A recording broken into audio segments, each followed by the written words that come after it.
ప్రశ్న 31. తరావీహ్ నమాజులో 3 రోజుల్లో ఖురాన్ పూర్తి చేయడం సరైనదేనా? రంజాన్ నెల రాగానే మసీదుల్లో ఒక పరుగు పందెం మొదలవుతుంది. ఖురాన్ ఎన్ని రోజుల్లో పూర్తయింది?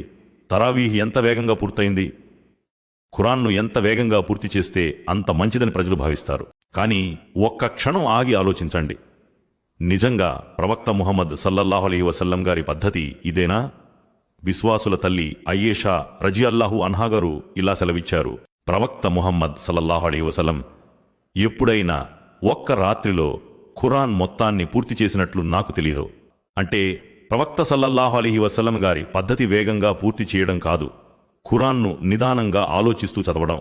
అందుకే ప్రవక్త ముహమ్మద్ సల్లల్లాహు అలైహి వసల్లం ఇలా అన్నారు: ఎవరైతే 3 రోజుల కన్నా తక్కువ సమయంలో ఖురాన్ పూర్తి చేస్తారో వారు దాన్ని అర్థం చేసుకోలేరు. ఇక్కడ అసలు విషయం స్పష్టమవుతుంది. ఖురాన్ ఉద్దేశం కేవలం పదాలను పలకడం మాత్రమే కాదు, దాని మార్గదర్శకత్వాన్ని, హిదాయత్ హృదయంలోకి ఎక్కించుకోవడం.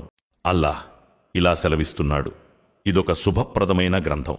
ప్రజలు దీని వాక్యాలపై చింతన చేసేటందుకు, బుద్ధిజీవులు దీని ద్వారా గుణపాఠం నేర్చుకునేందుకు మేము దీనిని వైపుకు పంపాము. అల్లాహ్ ఇలా సెలవిస్తున్నాడు: ఖురాన్ను మాత్రం చక్కగా ఆగుతూ తర్తీల్తో నెమ్మదిగా స్పష్టంగా పఠించు. మరియు అల్లాహ్ ఇలా సెలవిస్తున్నాడు: ఎవరైతే గ్రంథాన్ని చదవాల్సిన విధంగా చదువుతారో, అంటే అర్థం చేసుకుంటూ ఆచరిస్తారో, వారే దానిపై నిజమైన విశ్వాసం కలిగిన వారు. ఖురాన్ను కేవలం అరబీలో చదవడం ఖచ్చితంగా గొప్ప పుణ్యకార్యమే, అందులో ఎటువంటి సందేహం లేదు. కానీ ఖురాన్ యొక్క అసలు ఉద్దేశం అర్థం చేసుకోవడం మరియు ఆచరించడం కూడా. ఎందుకంటే అల్లాహ్ దీనిని కేవలం పారాయణం కోసం మాత్రమే కాకుండా మార్గదర్శిగా పంపాడు.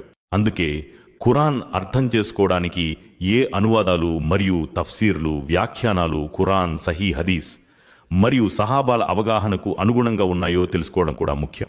అహ్లే సున్నత్ పండితుల దృష్టిలో ఈ క్రింది అనువాదాలు మరియు తఫ్సీర్లు నమ్మదగినవిగా పరిగణించబడతాయి. ఉర్దూ అనువాదాలలో మౌలానా మహమూద్ హసన్ గారి అనువాదం, మౌలానా ముహమ్మద్ జునాగర్హి గారి అనువాదం, హఫీజ్ సలహుద్దీన్ యూసుఫ్ గారి అనువాదం. తఫ్సీర్లలో తఫ్సీర్ ఇబ్న్ కసీర్, తఫ్సీర్ తబరి, తఫ్సీర్ అస్సాది, తఫ్సీర్ అల్బగవి. వాస్తవం ఏమిటంటే ఖురాన్ను అర్థం చేసుకోకపోవడం వల్లే ముస్లిం సమాజం షిర్క్, బహుదైవారాధన, బిదత్ మతంలో కొత్త పోకడలు మరియు అపార్థాలలో చిక్కుకుంది. ఎప్పుడైతే ఒక వ్యక్తి ఖురాన్ను అర్థం చేసుకుంటూ చదువుతాడో అప్పుడు అతడు తౌహీద్, రిసాలత్ మరియు తఖ్వా, దైవభీతి అనే సరైన మార్గంలోకొస్తాడు. గుర్తుంచుకోండి, వేగంగా పూర్తి చేసిన ఖురాన్ మెదడులో మాత్రమే ఉంటుంది. అర్థం చేసుకుంటూ చదివిన ఖురాన్ జీవితాన్ని మారుస్తుంది.